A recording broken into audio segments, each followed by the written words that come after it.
Happy to start the second panel session for today.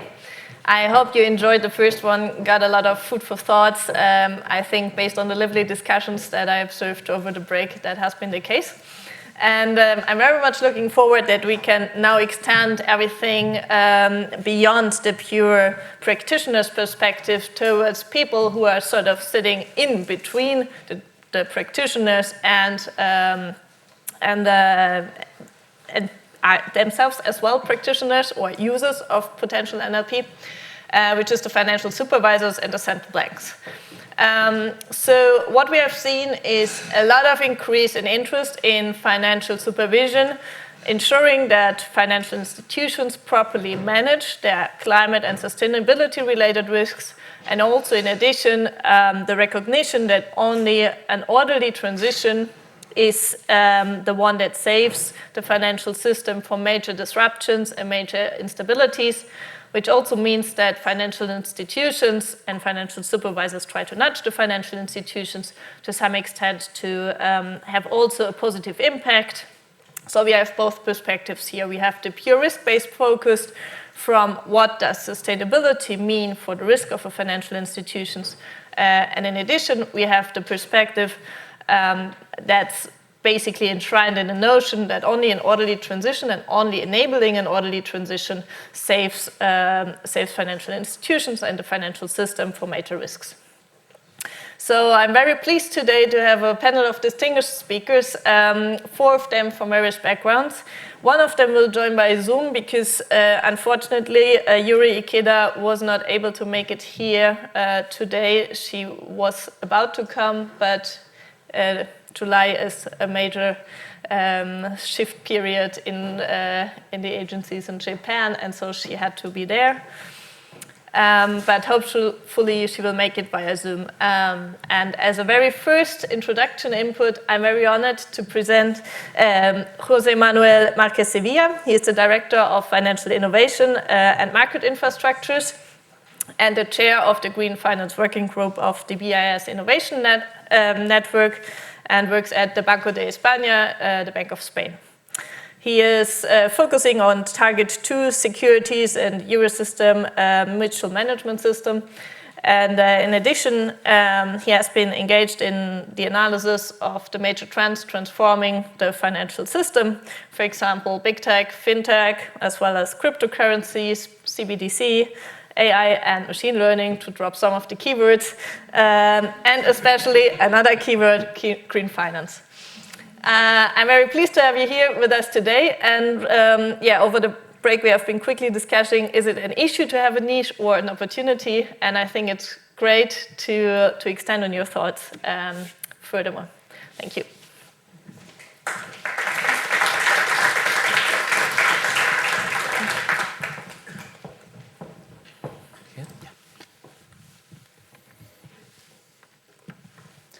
Thanks, Julia. Thanks, the University of Oxford and Zurich for organizing this wonderful event. I was wondering whether that this is a difficult task because I need not to overlap a lot with the previous panel that has been superb, and I said a lot of the things that has been discussed there, and also not to overlap a lot with my panelists because I guess that we are going to focus on the same issues. Let me share with you, and I go again with another keyword, some experience with all these things on green finance. I remember when I, more than 5 years ago, was discussing the participation of Bank of Spain to the NGFS, it's the network of greening the financial system, that has been created, and the main question at this time in the central banks and in the supervisors, and I remember a meeting with the governor, is okay, really what all these things of green finance has to do with the central banks. This is not an issue. We understand that this is an important issue, but this is something for the fiscal authorities or for the transition ministries. This is not something about central banks. This is not in our mandate. And then you explain, okay, no, this is related with risk. This is related with understanding some political decision that has been taken because it's important for our society and it's going to have a deep impact for the financial sector, and the financial sector is critical for that. At this time, this was the main question. We spent some years trying to explain why the financial system and why the authorities should try to promote and to engage the financial system and to make it easier to participate in this transition. And at this moment, after more than 5 years, the situation is completely different, and is that everyone in each department inside the central bank or a supervision authority is asking what is exactly the limits of the role that I have related with green finance, and not to enter in the mandates of the other department. Then, saying that, what is my role on this discussion nowadays on green finance? That is, as Julia was mentioning, I have different topics under my department, and some of them is related with the digital euro and all this kind of thing. That is obviously not very related with green finance. Also, I have to say that we take these issues into account about what is the footprint of the financial market infrastructure and compare with cash, for example. But this is not the issue of this session. But we also need to understand the main transformation of the financial system, and we clearly identify that related with green finance. That is, clearly the technologies could be very helpful to solve the main problems that we are facing in order to have some progress on the development. And particularly with data, particularly with the use of NLP, that is one of the areas that we have seen more important, and where we at the Bank of Spain has developed several projects, and this is what I would like to share with you.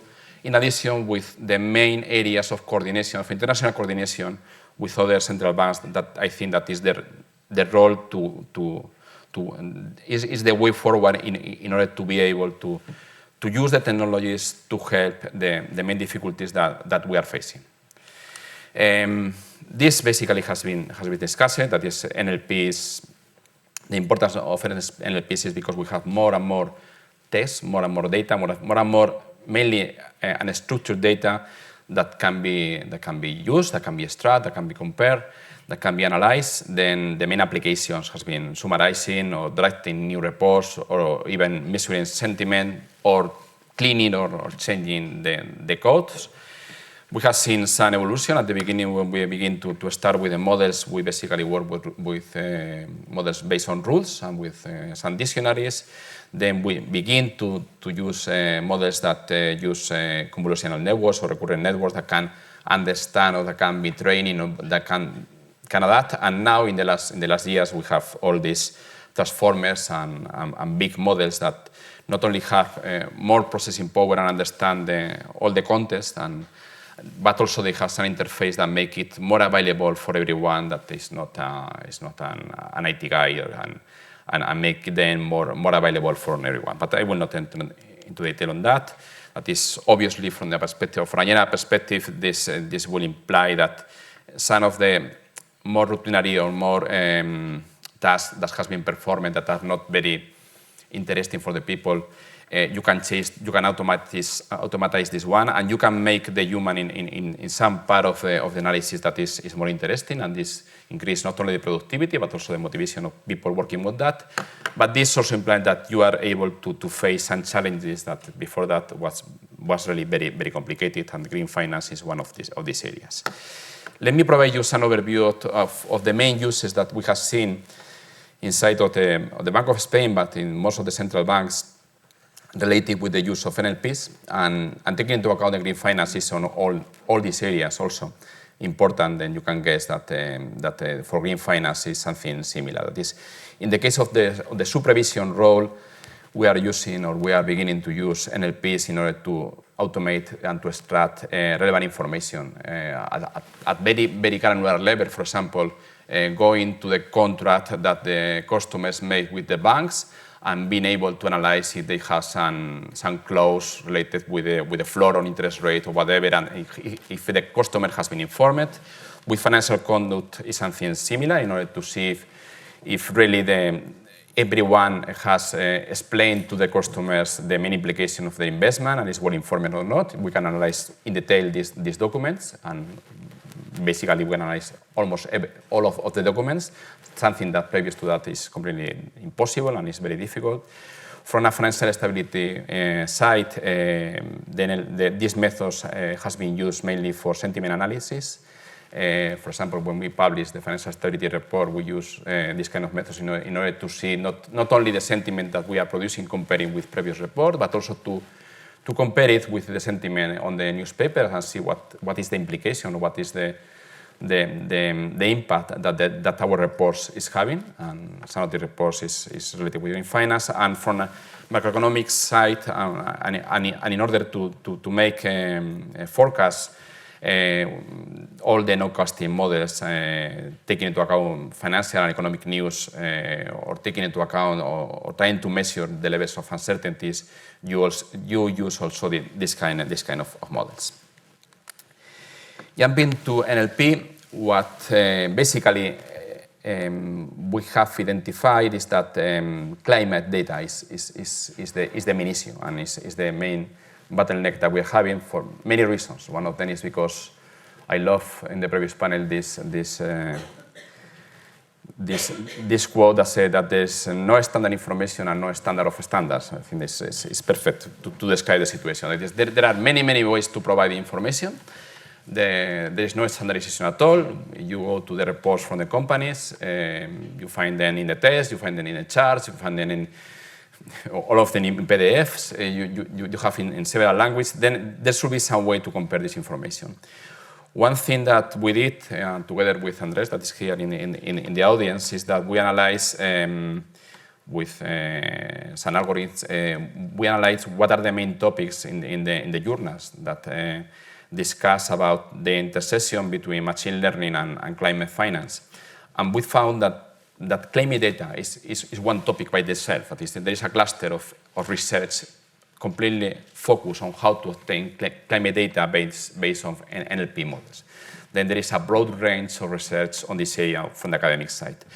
But we also have seen, and this is one thing that I explain later with more detail, is that this is one area where the authorities try to promote more and more solutions. Here you have one example, and this is under the G20 presidencies, together with the central banks, usually they used to organize tech sprint. That is some areas where we would like to find solutions from different companies in order to solve important problems based on technology. Then in the presidency of Italy in 2021, the topic selected was green finance, and one of the problem statement is related with how we can increase or how we can solve the information asymmetry in the collection and sharing of environmental data to support environmental risk analysis. This is in order to find several companies that present some proposals to solve this problem. And the idea of this kind of tech sprint is to provide more visibility to some small fintechs sometimes that make some solution and be able to implement and to scale up in other jurisdictions. Basically, the two main areas, and this is a very high level, is to obtain more information, to increase the amount of information that we have, and for this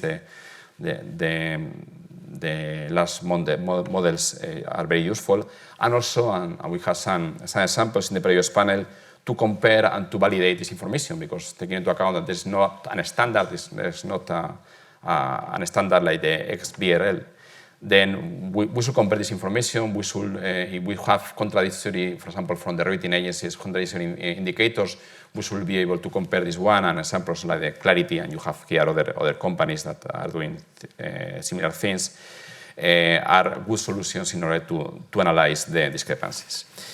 And let me just finish with what we are doing in the area of collaboration, because what we found is central banks and supervision, we have a lot of, in the last years, we have a lot of tasks, we have a lot of challenge. After the financial crisis, we increased our mandate with more and more things, but as you can guess, our resources are limited, and it's not easy to develop and to cover all the spaces. Then, once that you begin to discuss this one, and this has been certified, for example, in the network for green finance system, you discover that most of the central banks are working exactly on the same issues, and it's a clear view that we should join forces. And in the case of climate change, this is also one thing that is global. That is, you are doing nothing if you are doing only at a local level. Then I think that the main area to promote this one is by joining forces between authorities and also in partnership with the private sector. And one of the interesting initiatives is the one promoted by the BIS, by the Bank of International Settlements, that basically they have one strategy in order to promote innovation inside of the central banks. And they create two forums. One is the BIS Innovation Hub, that basically are hubs of innovation focused on doing experimentation and creating public goods for the central bank and the financial supervisors. This is established in several centers. We very recently opened the Eurosystem one, but there is also another based on UK and Singapore, Hong Kong, and Zurich, and remember there is another one. And basically they try to develop jointly with the central banks, with central bank staff, and with the BIS experimentation in some topics. And the other one is the level of the network, where basically the participation is broader. There are many central banks participating here, and basically they discuss and identify what are the main issues, that need some experimentation and some development by the central banks. In both of these projects or of these areas, the BIS decided what are the main topics that need to be, or we need to find this joint collaboration in order to the use of technologies. You can guess that most of the topics, I think that there are 5 topics, most of them are related with cybersecurity, financial market infrastructure, central bank digital currencies, and subtech. I think that is at the 4th. But the other one is related with green finance. Is how we can use together technology in order to promote green finance. And this is the group that I chair, and basically here we are having discussions with other central banks in order to identify what are the areas of working. And we discuss around several issues, and after our discussion we take some ideas to the BIS Innovation Hub in order to produce some public good. And related with green finance, we have several areas. We identify several of them. Some of them are related with the creation of digital twins. Some of them are related with creation of new markets based on DLT in order to issue green bonds. But an important area is related with how we can use NLPs in order to extract information. And here, as we see in the previous slide, we have the discussion on these 2 areas. And the main question are, okay, when should we develop inside of the central banks, together with central bank, some products? When we can outsource these products? When we can join with other authorities in order to have more interaction? That is, this kind of ideas, or which kind of public goods should be offered. And here you have some initiatives, and the 2 first one is related with NLP. Then the 3rd one is not exactly related, but let me give you some overview of the 3 initiatives. In the BIS Innovation Hub of the Eurosystem is now developing a project that is, the name is Gaia. And here the idea is based, that is, this is a joint project together with the Banco Espana and the Bundesbank, and maybe Elena we can explain can complement something on this project. But basically what this is based on some previous work that we have in the Banco Espana. We identified that from the perspective of the supervision side, okay, you have several recommendations for the financial authorities, for example, based on the compliance with the TSCFD, the Task Force for chaired by Bloomberg, and we didn't know how our bank is complying with this one. Or for example, we have some guidelines from the supervision side based on the Pillar 3, and we do not have any standardized way to do that. Then we use some developments based on NLP in order to how we can extract information, how we can tackle with the charts, with the footnotes, with everything, how we can compare what is the amount of compliance with risk control, what is the amount of compliance with the amount of information, with all the recommendations, and compare in time and between them and between the kind of banks, and identify where there are important holes. We see that there has been some progress on the Spanish banks, but there are some areas where we need more improvement, and basically, this is not surprising that basically the medium and smallest bank are having more difficulties in order to comply with these new requirements.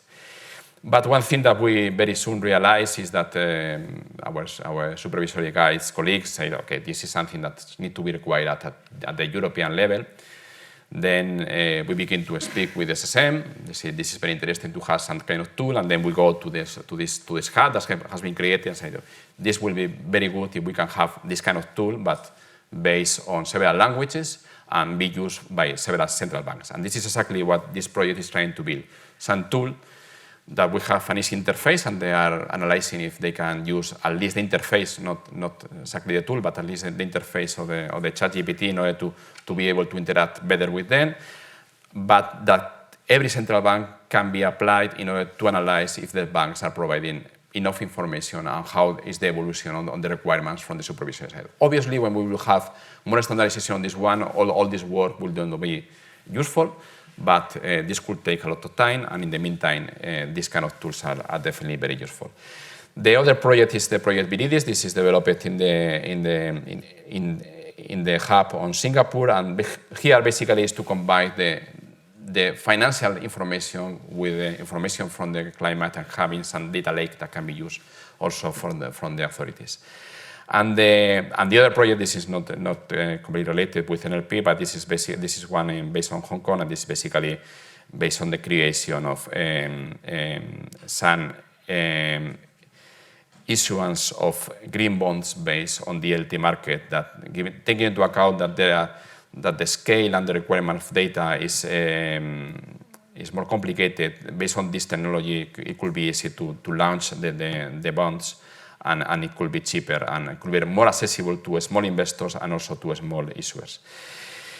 So the tools that we should base, and I will finish my presentation here, is basically we should improve. I think that in this area it's clear that the coordination and the problems for the financial authorities is exactly the same. So we need to improve our information sharing. That is, here there is not a lot of confidential information. This should be public, available, and transparent.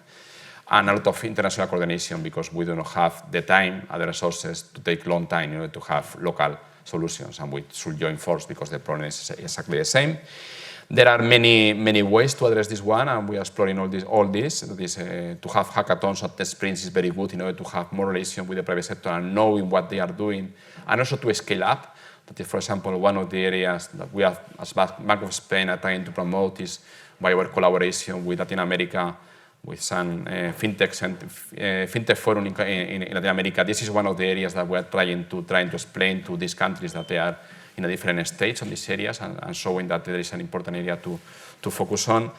And of course, we also do some internal experimentation, and I will be glad to have some discussion later in the panel how to implement and how to use these kind of tools inside of the central banks, because you can guess that all the problems of security, of reputational, all these kind of things are very complicated to manage, and there is a lot of internal discussion about what is the best way. We are completely convinced that we need to take use of these tools, but we need to have a framework in order to have a safe use of these tools.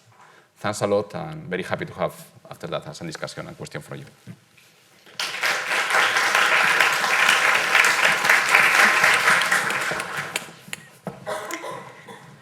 Thank you very much for that. Let's go back to the slide. Oops.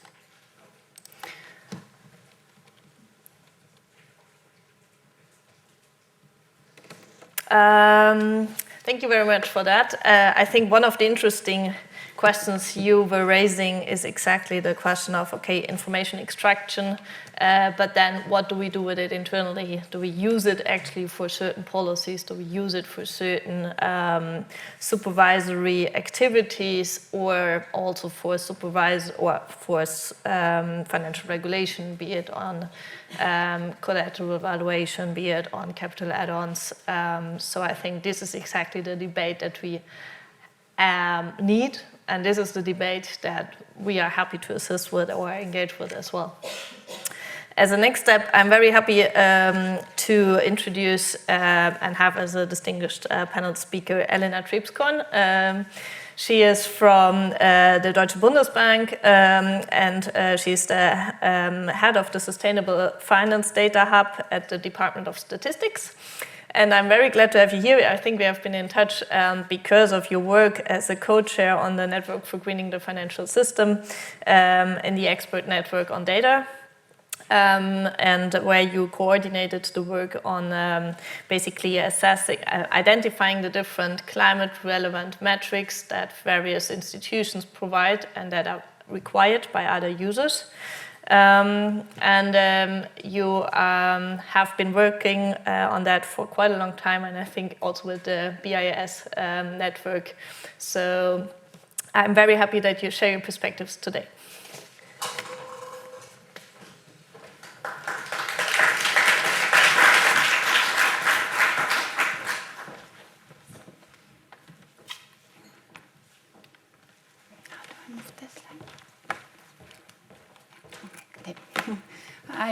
Thank you so much, Julia, for inviting me to speak here. I'm honored to be here, especially on such a distinguished panel, also with José Manuel, always a pleasure.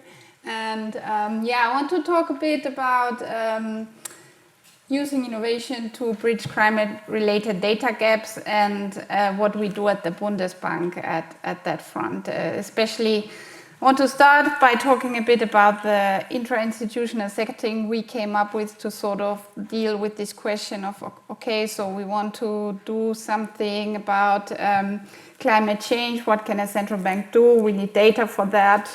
Data is an issue. We've heard that. What is sort of the best way to structure that within your organization to make the best use out of the data that we already have? And then I will talk a bit about some innovation projects that we have embarked on.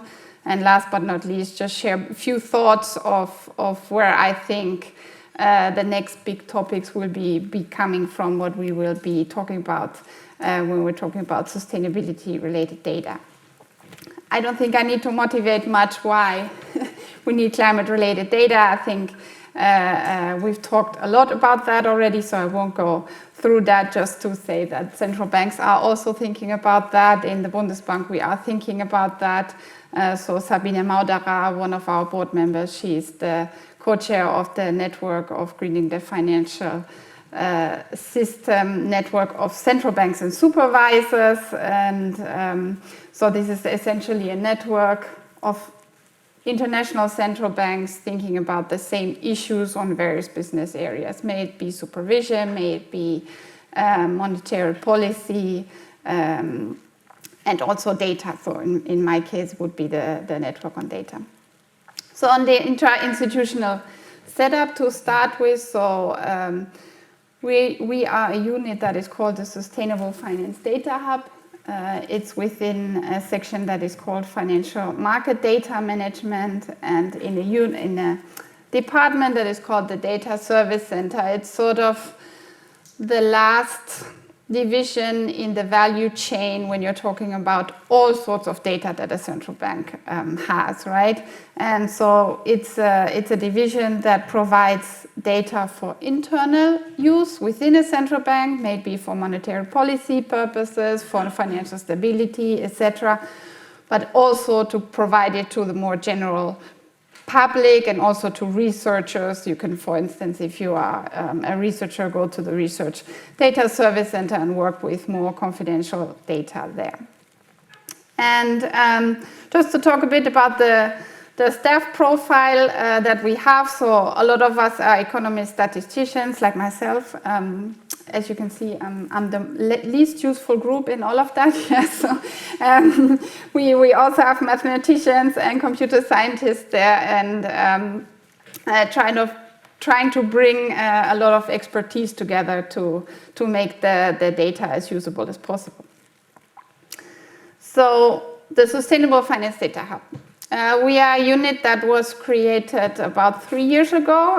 We are currently 6 people working in the Data Hub, and we have 3 main areas. So the first one we call data. When I say that, I think more about sort of the third-party data providers. Yeah, we have users. Within the central banks, they have their user needs. They wanted them be fulfilled yesterday. So we buy data from third-party data providers, link them also to other data sources that we have within a central bank that are maybe collected for statistical purposes or supervisory purposes.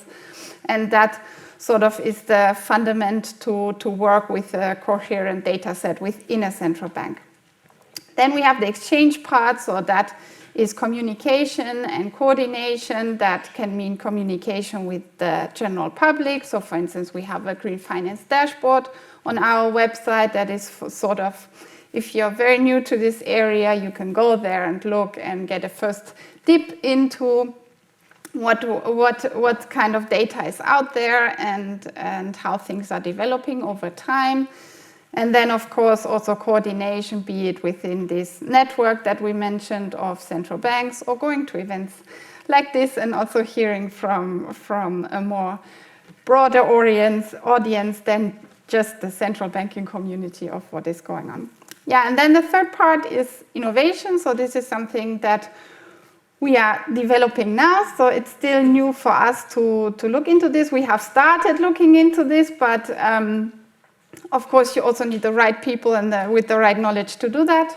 So I'm also very happy that my new colleague, Emily, is with us today. So she's a data scientist, and she will help us together with another colleague really drive that part of the Data Hub forward. So in the central banking community, when you are talking about data, you often think about statistics. So there's an Irving Fisher Committee on Central Bank Statistics that did a survey 2 years ago by now, sort of how are central banks dealing with the sustainable finance data topic, and what are sort of some recommendations that you can draw from that. And we use those recommendations to see where we want to go as a central bank and as a statistics department, talking about sustainable finance data, also keeping in mind, as we've heard before, resources are limited, and problems seem endless, so you kind of need to pick and choose a bit on that. And this is sort of the reasoning behind the projects that we pick going forward. So one is still, it seems obvious, but I think it's still not so obvious. So really identify the sustainable finance data needs that you have very concretely, right? You just, if you call me and say, I need the data, yeah, I get it, but which kind of data? And can you be more specific? Because we cannot just provide you with everything that you want to have. It's just not possible. Then something that I think in general, with central banks, we are always a bit hesitant, but we need to do that more. So also cooperate with maybe newer stakeholders. I know the Banco de Espana, you are, José Manuel, more advanced in that, I think, with also the startups and those kinds of companies.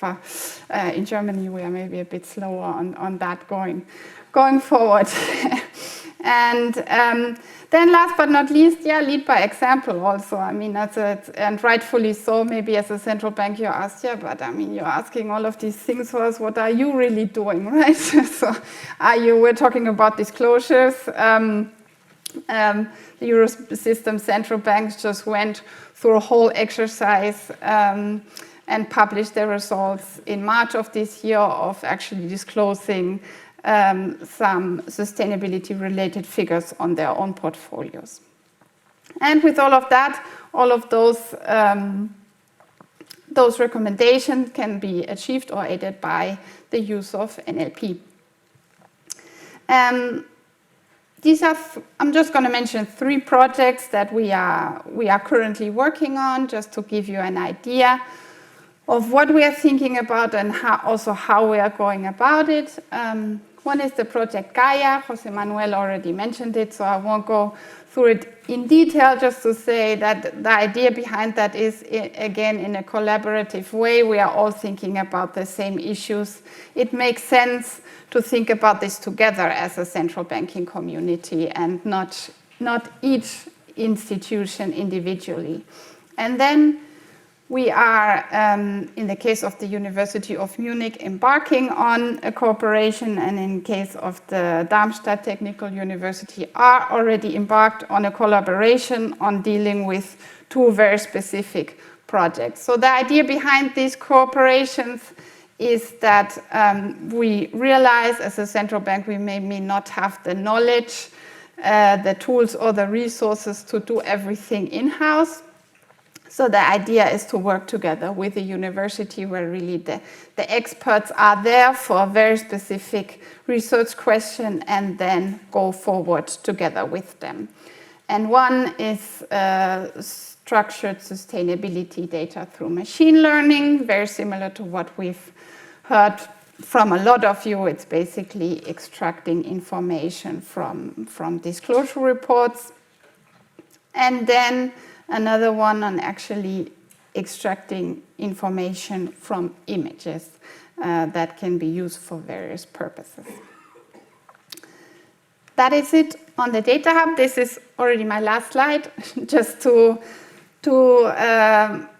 wrap it up a bit and talk about what are the sort of problems that we think will come up in the future. In general, just when we do this think big, start small, so as all of you, we are faced with like this huge problem, and even if you're just only thinking about data, it's like, okay, like how do I deal with all of this? Where do I even start? So it's a very big issue, but we try to maybe pick small things out of there and drive those forward and learn from them and see what comes out of that. So the 4 areas that we will think about going forward beyond climate. So we are called the Sustainable Finance Data Hub, but currently we should be more accurately called the Climate Data Hub in the Bundesbank.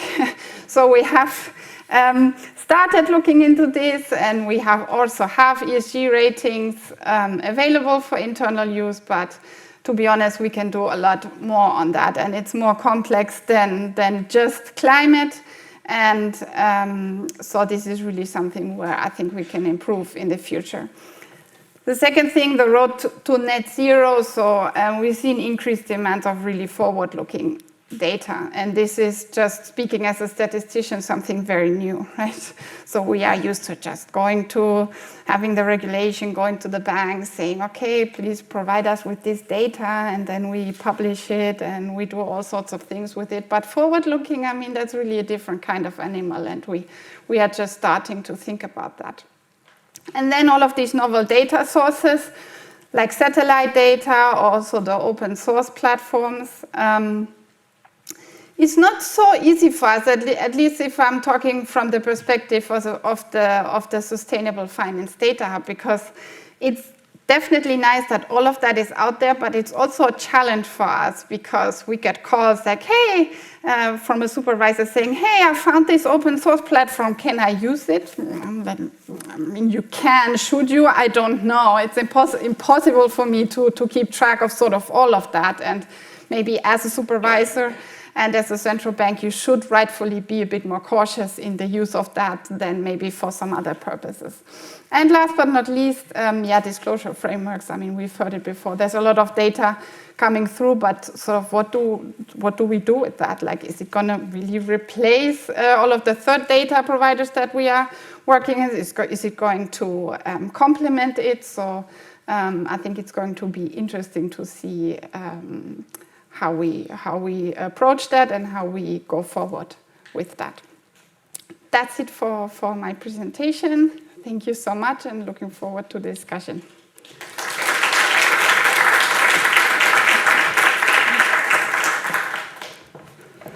Thank you so much, Elena. That was very insightful and also great to see not only the issue at the general strategy level that central banks are facing, but also at the very individual statisticians level. Oh, forward-looking data, how can we deal with it at all? And I think that's also one of the core issues for the calibration of many policies. So in any case, to me, natural language processing is really, really interesting because that enables us to get a glimpse into some forward-looking strategies and then transforming that into data and transforming that into decisions. That's, I think, one of the core challenges we are facing and we try to solve. Second, I was very pleased to hear that we need to learn by doing. I think that was one of the core lessons that we had in our journeys, especially in interdisciplinary teams. I think learn by doing mindset is one of the most important features. And if you take something from such conferences like today, it's things like start small, but be open and learn by doing. And with that in mind, I'm very pleased to hand over to our third panelist, Rémi Leca. He is Deputy Director for Research and Risk Analysis at the Autorité de Contrôle Prudentiel et de Résolution, ACPR. My French is a bit old, sorry. At the Banque de France. And he leads the subtech projects on climate risks involving data science and natural language processing, using that for supervisory activities. And he graduated at Cambridge, and holds a PhD from the Paris School of Economics.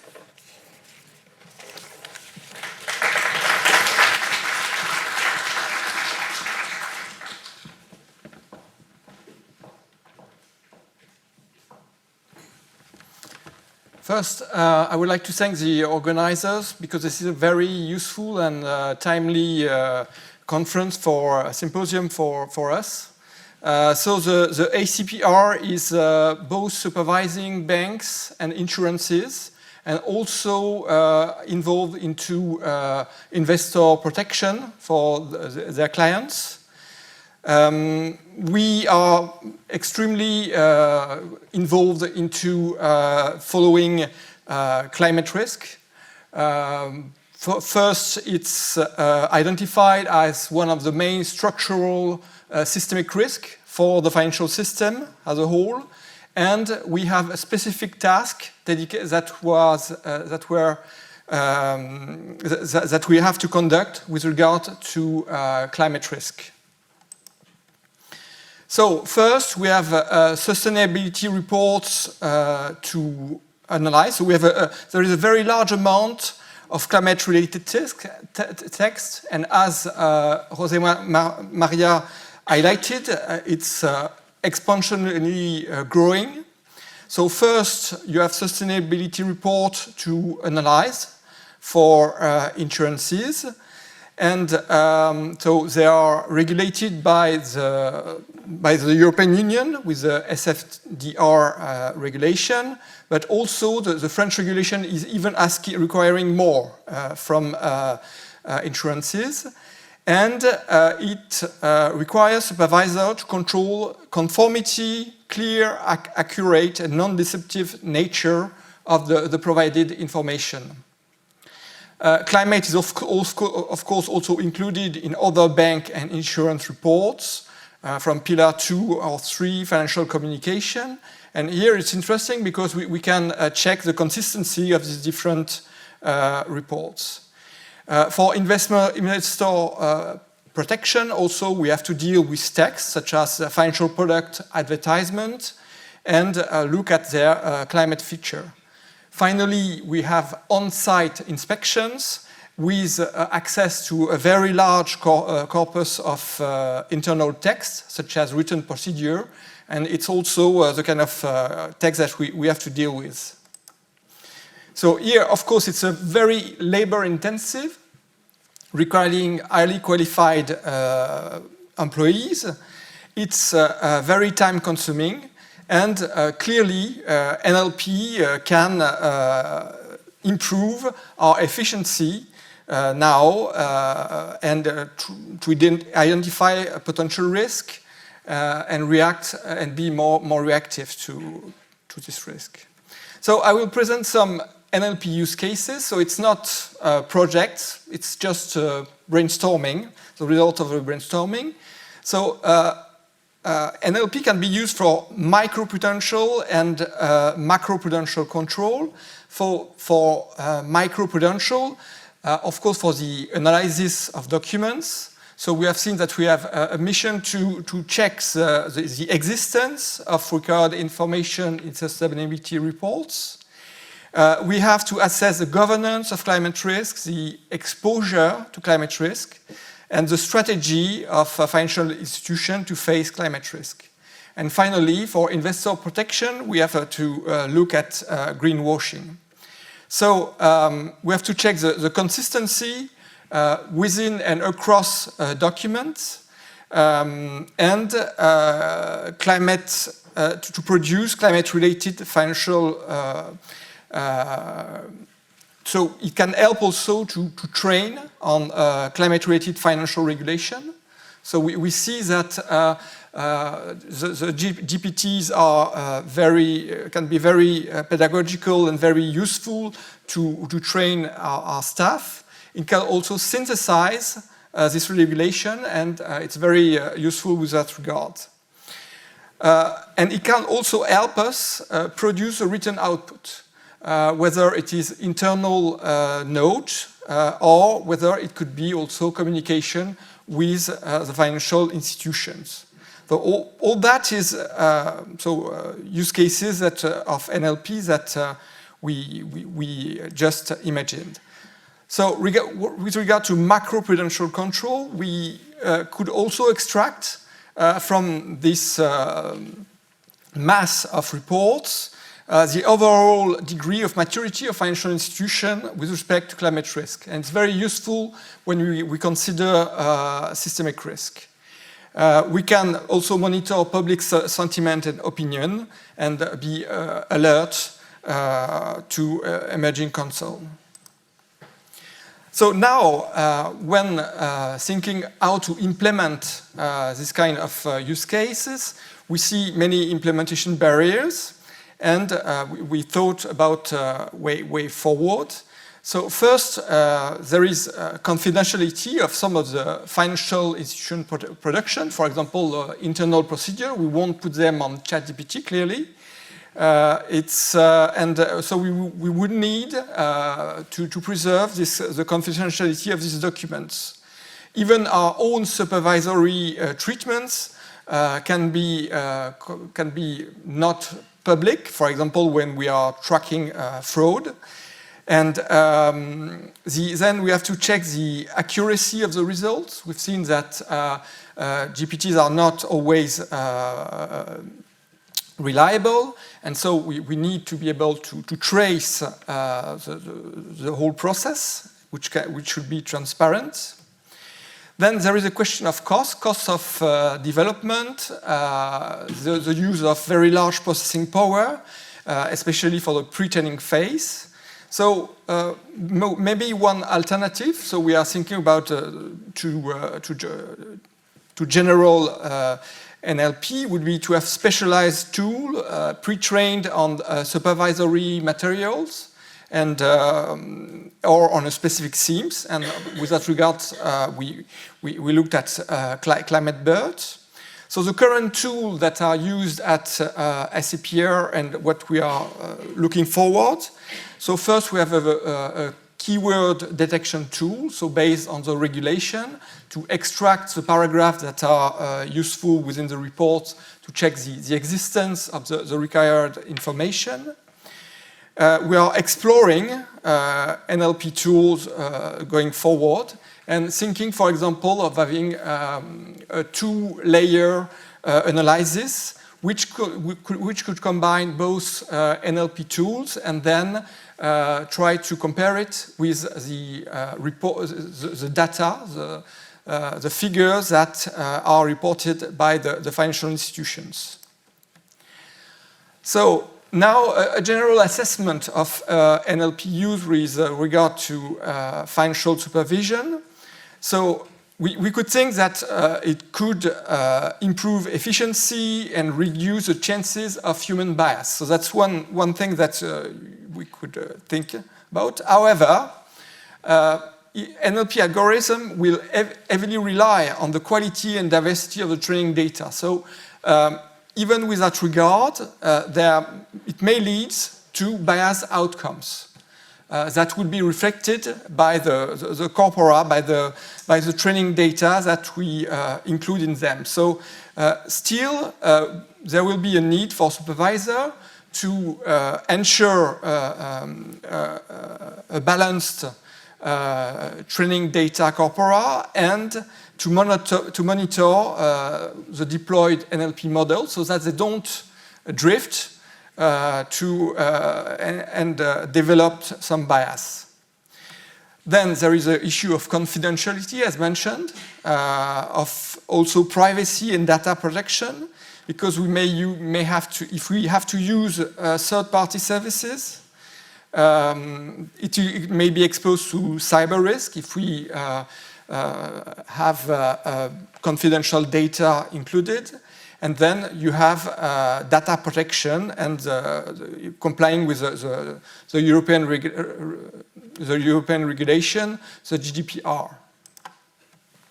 Then there is a need for transparency and explainability so that we can have quality controls on the outputs that would be coming from these NLPs.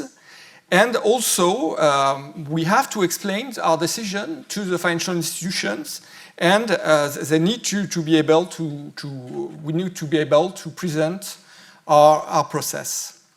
So, to conclude, the human element remains needed, both to interpret, validate NLP-generated insights, and take appropriate regulatory actions. Thank you.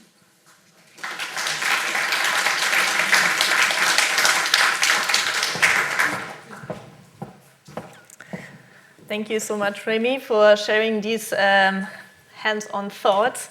And it's really interesting to see how the Banque de France is progressing and really using NLP already now for the supervisory activities. I think there's a lot of learning for various other central banks and supervisors here. We would now try whether we are connected to Japan. Okay, great. So I'm very happy that we still made to bring the perspective today in the room from Yuri Keda. She is the Deputy Director of Sustainable for Sustainable Finance at the Financial Services Agency in Japan. She is involved in the strategy development and has been previously an analyst at the Bank of Japan on market and liquidity risks. And she holds an MBA with a finance data analysis focus and a BA in economics and finance from Tokyo University. I'm very pleased to welcome you today, Yuri Keda. Hi, thank you. Hi, everyone. I'm Yuri Keda from Financial Services Agency, and I wish I could be in Oxford when I spent 2 years when I was a child, but sorry, I couldn't make it, so sorry from Tokyo. And I just moved from Sustainable Finance Office to Macro Financial Stability and Data Strategy Office last week. And this is coincidentally, but I think my new role maybe better fits today's agenda regarding connecting sustainable finance and data as well. So let me start by talking overview of sustainable finance policy in Japan. We have conducted sustainable finance policy in 4 pillars, and the first one is in the right-hand corner about the enhancing corporate disclosure. And this is related to data because the corporate is the one that provides the input data and the raw data. And in this regard, at the same as European and other regulators, we have developed disclosure standard and amended cabinet ordinance to mandate sustainable disclosure this March. And the second part of the pillars of the policy is capital market function, which colored in blue. So we have established ESG data platform together with Japan Exchange Group last year, as well as we have developed code of conduct for ESG evaluation data providers to enhance ESG rating and data. And also we revised supervisory guideline for ESG investment funds to prevent greenwashing. And the third pillar is in the right bottom corner, is about role of financial institutions, which is about risk management and transition finance. So it's more like microprudential perspective. In last year in July 2022, we have published supervisory guidelines of climate-related risk management and client engagement for financial institutions. And also we have conducted a pilot exercise of climate scenario analysis for major banks and major non-life insurers. And we also published a guide for financial institutions for transitioning toward net zero this June. All of these three pillars, we also have one more pillars about overarching issues, including like impact investment and also skilled professionals and so on. And also we have set data and tech problems as overarching issues, which is close sectionals, close pillars from disclosure to market to financial institutions. We really think that data is important. And this slide is put the policies I explained in the previous slide in a little bit different way, in a rough ecosystem ESG data and informations. So we face two major challenges. The first one is related to what our position. So like ACPR just presented previously, we also the supervisors which are looking into banks and insurance and other financial institutions. So we are the only supervisors in Japan. And also we are the market regulators, so we are also looking into investor protection and so on. So we have generally we have a lot of data from financial institutions market, but it is really difficult to how to use those data in the context of climate-related risk. This is really difficult. And the second challenges that we face is about the lacking of data. So ESG data is lacking in general globally, and this becomes a huge problem, and Japan is not exception. So to confront these challenges, we have conducted policies mainly improve this ecosystem. So as I explained, we have enhancing corporate disclosure to increase data itself, sustainability data itself, and also for the code of conduct of the ESG evaluation and data providers to improve the transparency and the quality of ESG data. And also we have conducted scenario analysis and data analytics to improve skills for both supervisor and ourselves as well. Financial institutions and supervisors like ourselves. We also collaborate with Bank of Japan, that is Central Bank of Japan, and also other agencies and ministries as well. Let me explain each of them briefly from next slide. So regarding corporate disclosure, we have amended a Cabinet Office Ordinance this March to create a new section for disclosures of sustainability information, including climate risk and opportunities like GHG emissions, as well as human capital diversity and functioning of the board of directors. So it's covered all ESG data. Also, Japan Exchange Group has established the ESG data platform in July 2022. And this platform right now is including the bond information, ESG bond information such as green bond, social bond, sustainability bond, and so on. And right now we are thinking to more enhancing this platform from not only bond information to corporate disclosure information, aligned with the enhancement of the corporate disclosure. We also developed and finalized the code of conduct for ESG evaluation and data providers last December, which include the 6 pillars. The 4 of them are in this slide: ensuring transparency and human resource development, avoiding risk management of risk of conflict of interest, and communication with companies. And we have conducted the public consultation and finalized it in last December. And right now, this code of conduct is principle-based and comply or explain basis. And we call for voluntary endorsement of the code. And we are planning to publish the first list of endorsement of ESG rating providers as of this June.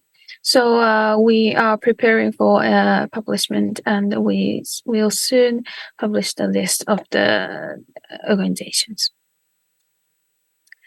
From the microprudential perspective, we have conducted pilot exercise of climate scenario analysis, and we published the key result and takeaway of exercise in last August. This scenario analysis, the main objective of scenario analysis is about risk assessment, and but it's not aiming for a capital requirement, but rather we focusing on understand each financial institutions and also recognizing the challenges for how to assess and manage the climate risk. And we also utilize this key result and takeaways to make a dialogue between regulators and also the financial institutions. As I said before, the exercises are for 3 major banks in Japan and also 3 major non-life insurers. And we have a result and key takeaway for both bank and insurers. There's a lot of information in this slide, but the one of the major problem in common both for both bank and insurer is about the lack of data. So because of the lack of data, it's difficult to make more comparable across bank in bank and insurers in the exercise, and also detailed analysis is the future challenges. So for the next step, we declared in the report that the financial institution needs to further enhance the methodologies, as well as the FSA and also Bank of Japan, Central Bank of Japan, will continue dialogue with financial institutions on methodologies and practical application of the scenario analysis. And we also will contribute to the improvement of standard scenarios and international data initiatives, including through sharing the issues identified in this exercise with central bank communities and supervisory authorities community at international forum. And not only internationally, we also collaborate among academia and financial institutions and agencies and ministry within Japan. Especially for the physical risk and climate adaptation risk as well. So here I illustrate the 2 network and round table which collaborate. It's serves as a collaboration between agencies, academia, financial institutions, and corporate within Japan. So we have a climate-related risk industry, government, academia collaborate network, which is mainly for corporate, such as consulting services, who conduct businesses by utilizing information of climate-related risk. We also conducted a roundtable on scenarios and data for assessment of climate-related risk and opportunities between ministry and agency, as well as the financial institutions and corporate. So the idea of this roundtable is exchange information and opinions in interactive manner regarding understanding of the needs of the data, which financial institutions need of data, and also minister and agencies have a data, such as a Minister of Land has a data of fraud risk, and the Minister of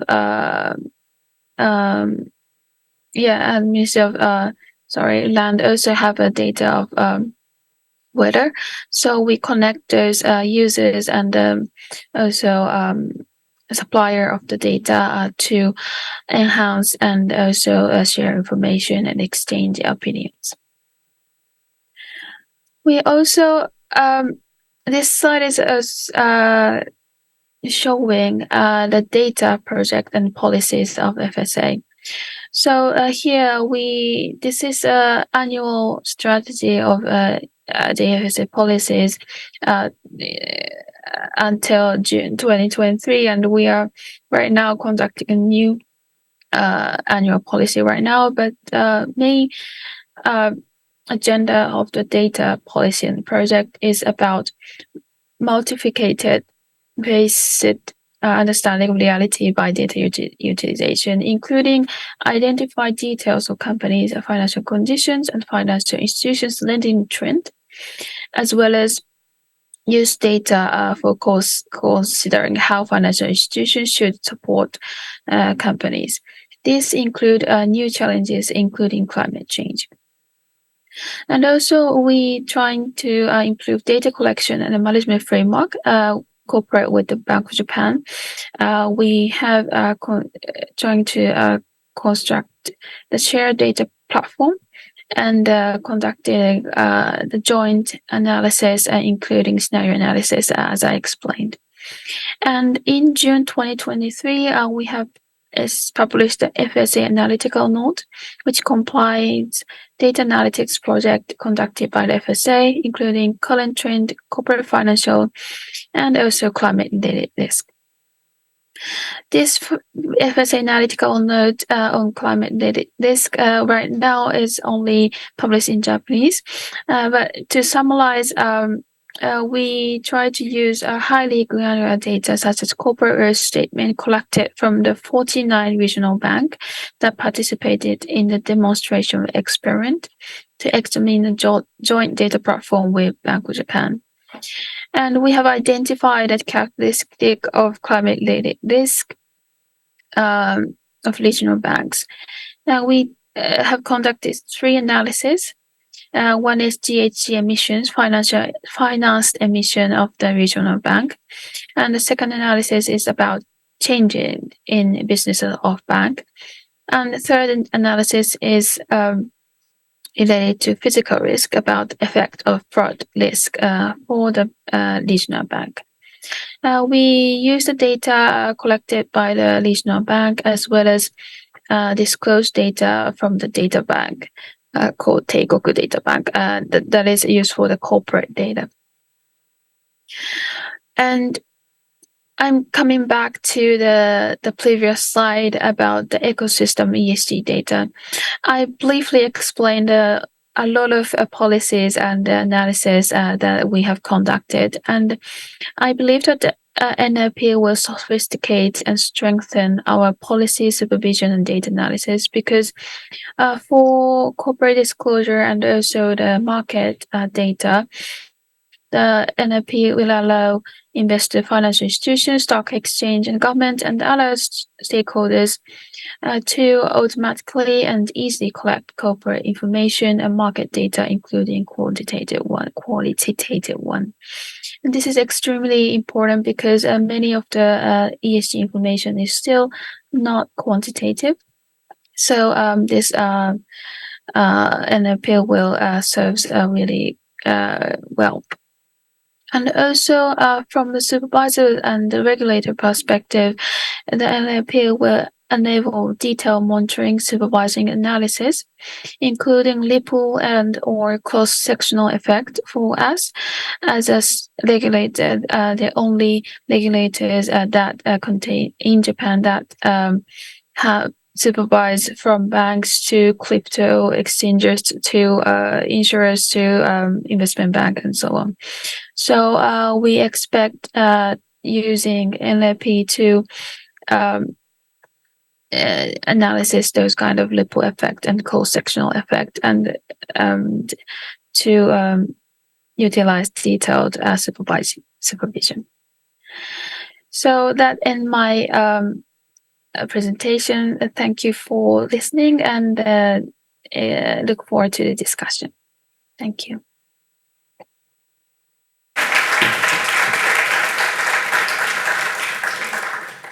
Thank you so much for this. And I'm now happy to invite everyone from the panelists here. We are, again, a bit short in time, but I think we have plenty of time to take up the discussions afterwards during lunch. Let's just have a first round, take a free seat, and we can all launch into discussions and then finalize some of the thoughts over food. Okay, thanks a lot for all your inputs. I think to kickstart one question, like what we have seen is on the one hand side an increasing use cases for NLP in also financial supervision cases, not only in data provision.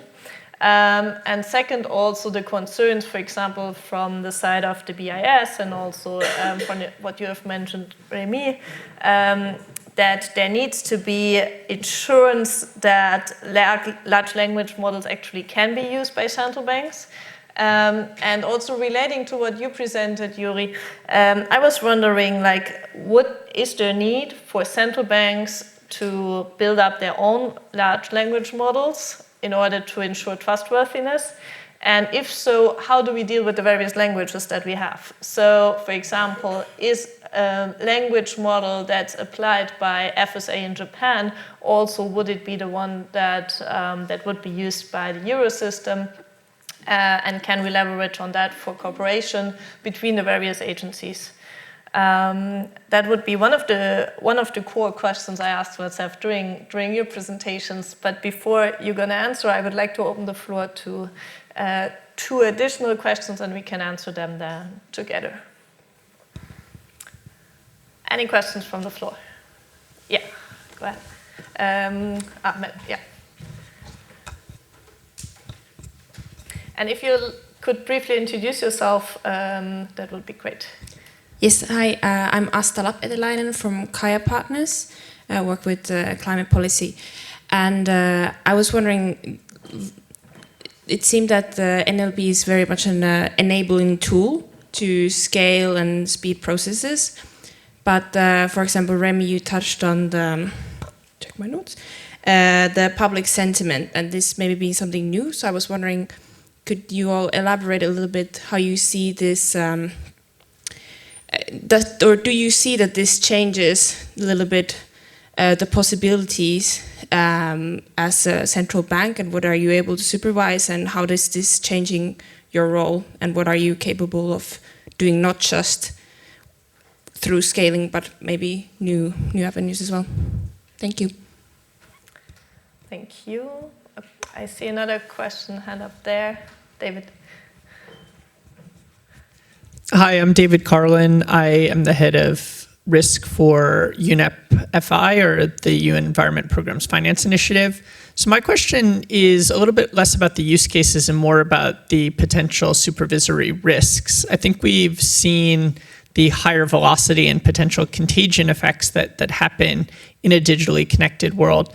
Is there concern that markets will potentially become more volatile if people are processing information using the same systems, if certain errors are magnified by having that, and at the same time you have greater speed of that transmission? So rather than just thinking about the use, what is the kind of defense against this from a financial stability standpoint?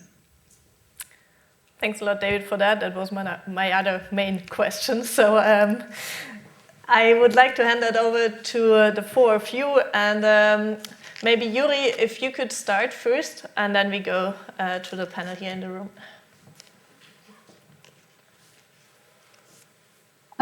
Thank you. Thank you for your question. Let me just. So sorry. For the second question first. Yes, we see that there's a kind of concentration risk about using the same data platform or the data system or a program, but also there's a kind of need for supervisors itself to improve their ethical my ethics to how to use those data or how to process and how to see and utilize those data to the supervision, including understanding the negative effect and also the data that is that may be not correct. So those the skills and how do I say human resource development is also needed for supervisors in that sense. But in general, related to the first question, using the same platform or the same program is mainly useful to compare data or the consistent supervision among the countries, because it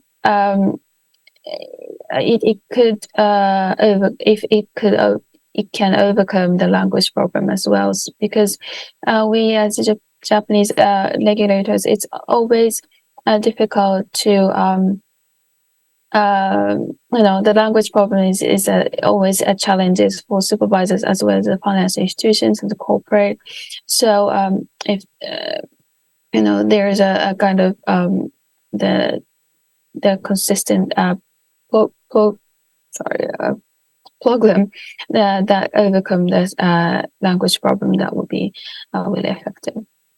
So this is brief, but my reaction. Thank you. Yeah, let's build on that in the room. Remy, would you like to go first? Yes.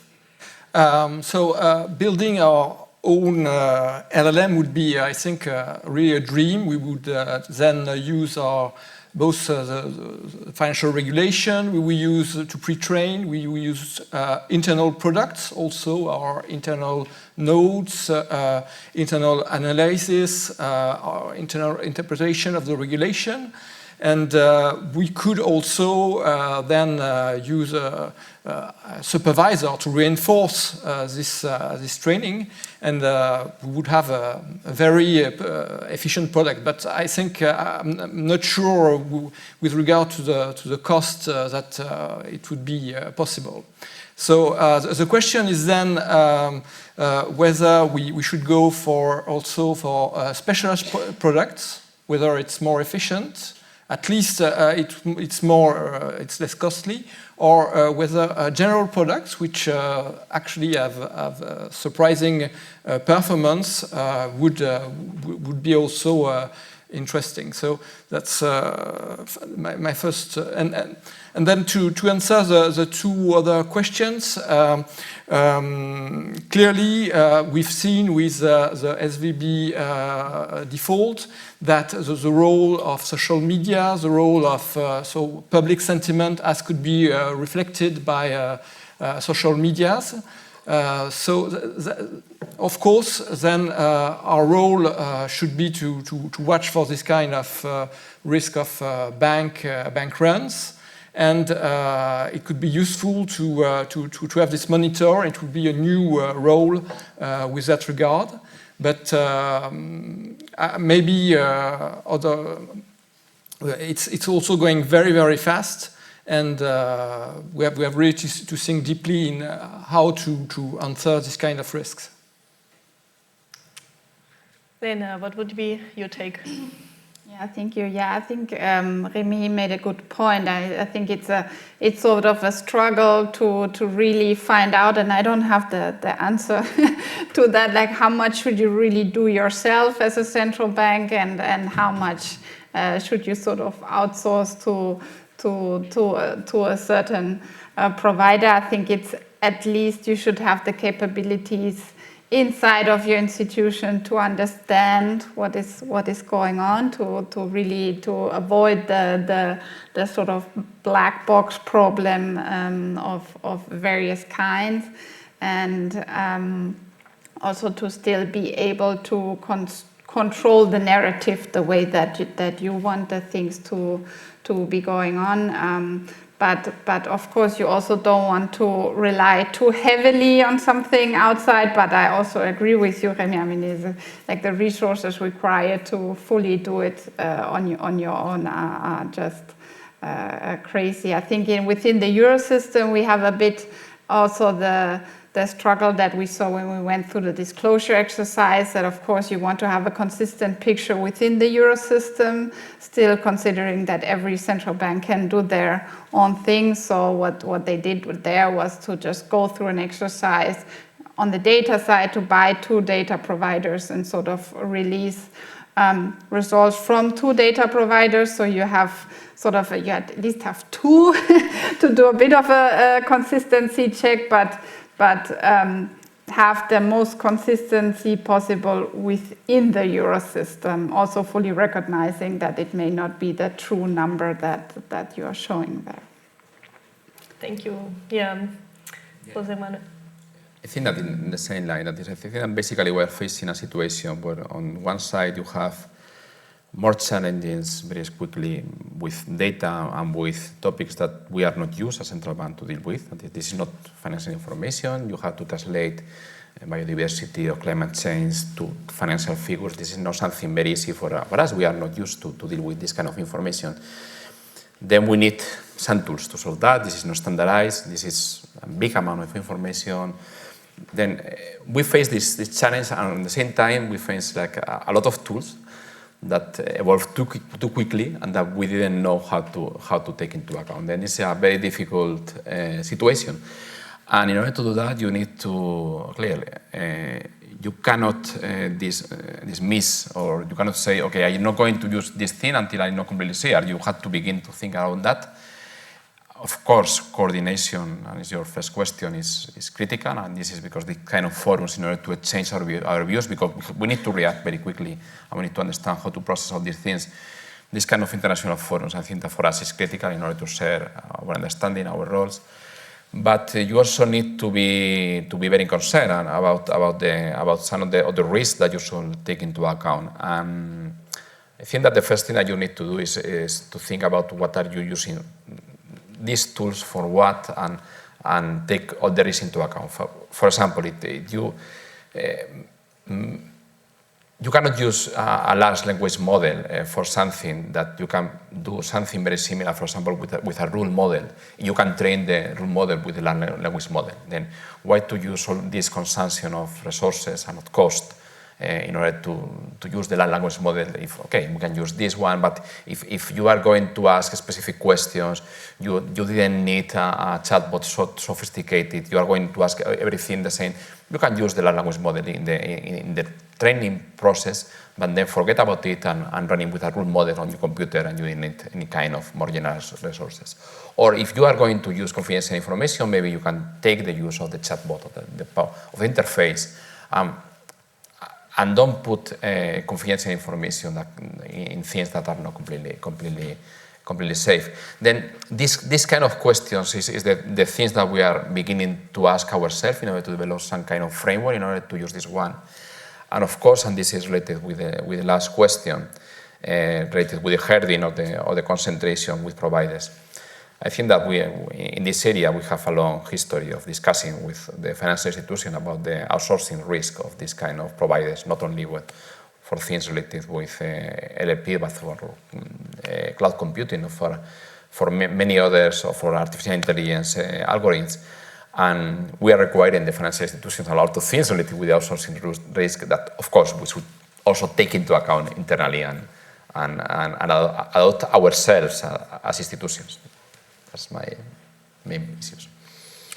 Yeah, thank you very much. I think that relates also back to what Yuri said on the code of conduct or the ethical guidelines, that any user of these tools basically needs to define for themselves, and so a basic understanding is required, but also an advanced understanding of, for the specific use cases, what would that mean actually. I'm sad that we have to close this panel already right now, but I think at the same time people are happy because that means we can go for lunch. Thank you so much for your inputs, presentations. Thank you so much, Yuri, for joining. And before you all leave, just to let you know, after this session we will have the workshops. And so we will not find ourselves again here as a group, but you are allocated to do two different workshops. You find your allocation on the right-hand side of the reception table, sort of. The first workshop is led by Matthias Kraus and Tobias Szymanski, who are sitting up there. Matthias is assistant professor for data analytics at the Institute of Information Systems at Erlangen-Nuremberg, and where he leads the White Box AI research group. And he develops methodological innovations with a focus on transparency and reliability in machine learning models, so I think relating very much to what we discussed today. Tobias Szymanski is a PhD candidate at the University of Zurich. He used to work for Matthias' chair as well, and he's focusing on NLP and impact investing. So the tour will lead the workshop on the black box solution using AI. And then second, we have Christoph Christian. He will lead the second workshop, and he is the head of innovation and impact and the head of spatial finance initiative at the Oxford Sustainable Finance Group. So the ones that received the kudos earlier on, but I don't know whether you have been there, so I mention that again. And he's co-founded the initiative and leads a team of multidisciplinary researchers developing open data, metrics, and methodologies. So he will lead the workshop on using asset-level data and combining them with NLP. So this is the second workshop. It will take place in a different room. The first workshop will take place here. Feel free to ask the members of staff where to go if you don't find your room, and enjoy lunch. The workshops will start at 2. No, 2:30, sorry. Yes.